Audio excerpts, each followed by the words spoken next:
இப்போது புதிய அறிமுகம் ஆச்சி ஹோட்டல் சாம்பார் 50 கிராம் ரூபாய் 20 மட்டுமே. விடுதலை சிறுத்தைகள் கட்சியின் துணை பொதுச் செயலாளர் ஆதவ் அர்ஜுனா மீண்டும் திமுகவை மறைமுகமாக விமர்சித்திருக்கும் நிலையில் அதற்கு அக்கட்சிக்குள்ளேயே எதிர்ப்பு எழுந்துள்ளது. இதனிடையே ஆதவ் அர்ஜுனாவின் பேச்சு குறித்து திருமாவளவனும் விளக்கம் அளித்திருக்கிறார்.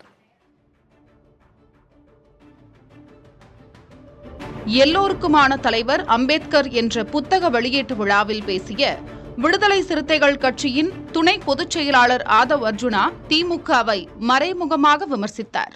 2026க்கான தேர்தலுக்கான பணிகள் மன்னர் ஆட்சியை ஒழிக்க வேண்டும், பிறப்பால் அனைவரும் சமம் என்கின்ற கருத்தியலை அம்பேத்கர் உருவாக்கியதை போல இங்க பிறப்பால் ஒரு முதலமைச்சர் உருவாக்கப்படக்கூடாது.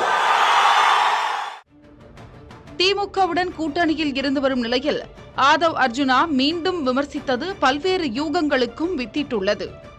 அதேவேளையில் இந்த பேச்சுக்கு விடுதலை சிறுத்தைகள் கட்சிக்குள்ளேயே எதிர்ப்பும் எழுந்துள்ளது. அந்த கட்சியைச் சேர்ந்த எம்எல்ஏ ஆலூர் ஷானவாஸ் ஆதவ் அர்ஜுனாவின் பேச்சு தவறு எனவும் கண்டிக்கத்தக்கது எனவும் கூறியுள்ளார். வாரிசு அரசியல் பிரச்சினை என்றால் இந்தியாவில் எந்த கட்சியுடனும் இணைந்து பயணிக்க முடியாது என்றும் கூறினார். ராகுல் காந்தி அவர்களை முறியடித்ததை, ராகுல் காந்தி அவர்களை அதிகாரத்துக்கு வரவிடாமல் பாஜக தடுத்ததை பாராட்டும்படி ஆகிவிட்டது. இப்போ நாங்கள் தமிழ்நாட்டில் திமுக தலைமை மற்றும் ஏற்கலை, இந்திய அளவில் ராகுல் காந்தி தலைமையை ஏற்றிருக்கிறோம். அப்போ ராகுல் காந்தியை விட்டும் நாங்கள் வர வேண்டும் என்று பொருள்பட ஆகிவிடாது. இந்தியா கூட்டணியில் நாங்கள் அங்க வைக்க முடியாத ஒரு நிலை ஆகிடும். அப்போது திமுகவை இந்த காரணத்திற்காக எதிர்க்க வேண்டும் என்றால் காங்கிரஸை இந்த காரணத்துக்காக எதிர்க்க வேண்டுமா? இந்த வாரிசை காரணம் காட்டியோ ஊழலை காரணம் காட்டியோ நாங்கள் பாமக விமர்சிப்பதும் இல்லை, அதை ஒரு பிரச்சனையாக வச்சு நாங்கள் அந்த கட்சியை அளவிடுவதும் இல்லை. ஏன்னா அப்படி நீங்கள் அளவிட ஆரம்பித்தால் இந்தியாவில் ஒரு கட்சியோடு நீங்கள் பயணிக்க முடியாது.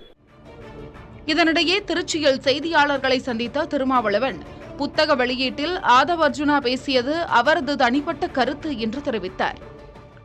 விடுதலை சிறுத்தைகள் கட்சியில் அவர் இருந்தாலும், துணை பொதுச் செயலாளர் பொறுப்பிலே அவர் இருந்தாலும், வாய்ஸ் ஆஃப் காமன் என்கிற அமைப்பின் சார்பில் அவர் அந்த நிகழ்விலே பங்கேற்றார் என்பதுதான் உண்மை. அவர் சொல்லியிருக்கிற கருத்துக்கு அவர் மட்டுமே பொறுப்பு, கட்சி பொறுப்பல்ல. திருமாவளவனின் மனது நம்மிடம்தான் இனி இருக்கும் என விஜய் கூறியிருந்த நிலையில் திமுக கூட்டணியில்தான் விசிக தொடரும் எனவும் அவர் கூறினார். நாங்கள் ஏற்கனவே ஒரு கூட்டணியில் இருக்கிறோம் என்பதை பலமுறை நான் சொல்லியிருக்கிறேன். அந்த கூட்டணியை உருவாக்கியதில் விடுதலை சிறுத்தைகளுக்கும் ஒரு பங்கு உண்டு. அந்த வகையில் நாங்கள் அந்த கூட்டணியில் தொடருவோம் என்பதை பலமுறை சொல்லியிருக்கிறேன், இப்போதும் சொல்லுகிறேன். ஆதவ் அர்ஜுனா மீது நடவடிக்கை எடுப்பது தொடர்பாக ஆலோசிக்கப்படும் எனவும் திருமாவளவன் தெரிவித்துள்ளார். இந்த நிலையிலே திமுக கூட்டணியில் குழப்பத்தை ஏற்படுத்தும் வகையில் அவர் கருத்து தெரிவித்து வருகிறார் என்பது உண்மை.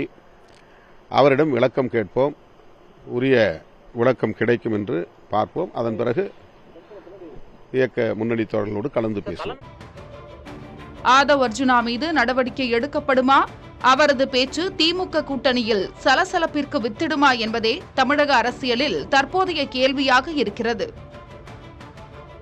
இப்போது புதிய அறிமுகம் ஆச்சி ஹோட்டல் சாம்பார் 50 கிராம் ரூபாய் 20 மட்டுமே.